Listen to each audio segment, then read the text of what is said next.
तानाशाही नहीं चलेगी। जिंदाबाद जिंदाबाद जय किसान जिंदाबाद जिंदाबाद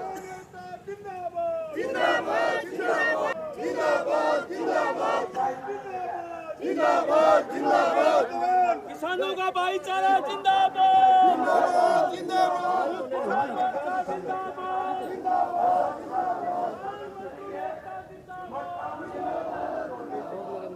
मजबूत हो, उस तरह की नीतियां बनाई। आज ये जो भारतीय जनता पार्टी का जो राज है इस देश और प्रदेश के अंदर, ये कहते थे कि हम स्वामीनाथन आयोग लागू करेंगे, लेकिन स्वामीनाथन आयोग लागू करना तो दूर की बात, जो चौधरी चरण सिंह जी की जो नीतियां थी किसान को मजबूत करने की, मजदूर को मजबूत करने की, उन नीतियों को खत्म किया जा रहा है।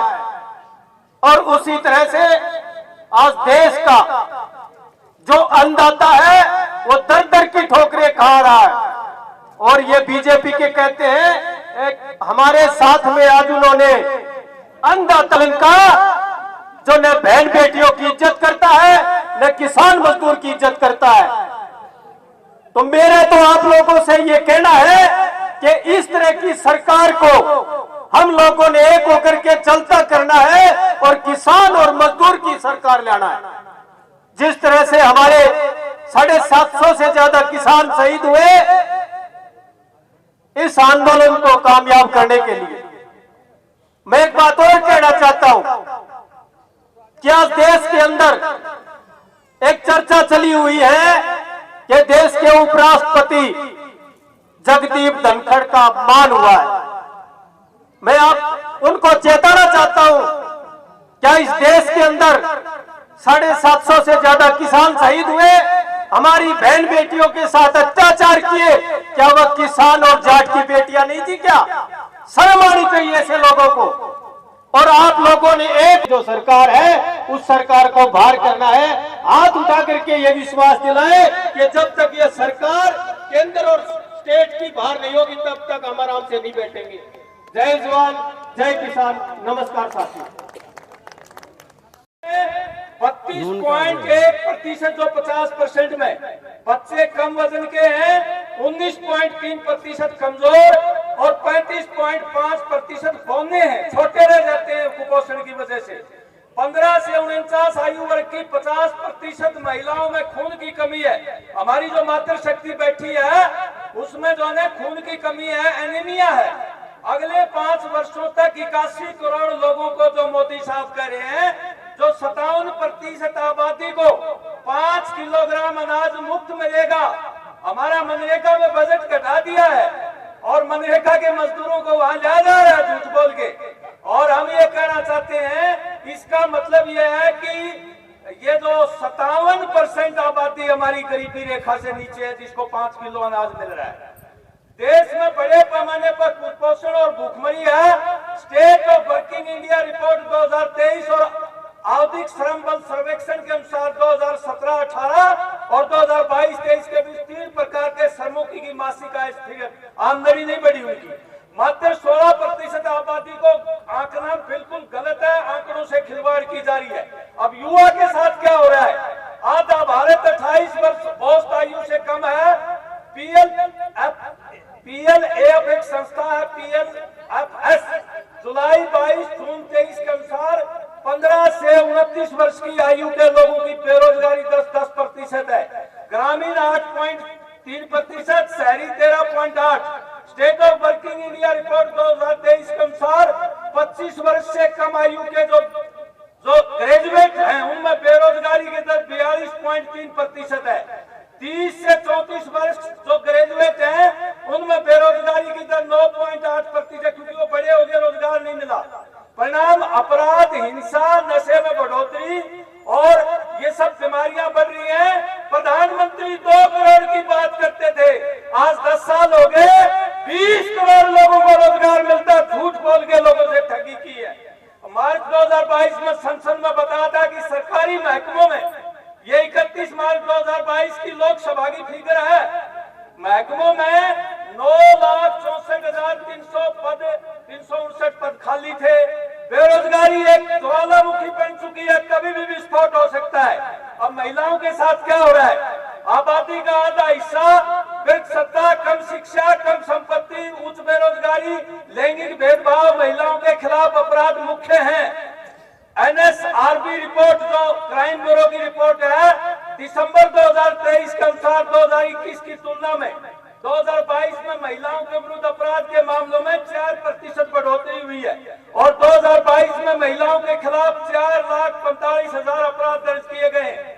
परिवारों द्वारा घरेलू हिंसा, यौन उत्पीड़न, बलात्कार और दहेज की मांग के ये मुद्दे हैं। आय के मामले में अनौपचारिक क्षेत्र में पुरुष कामगार महिलाओं की तुलना में 48% अधिक कमाते हैं।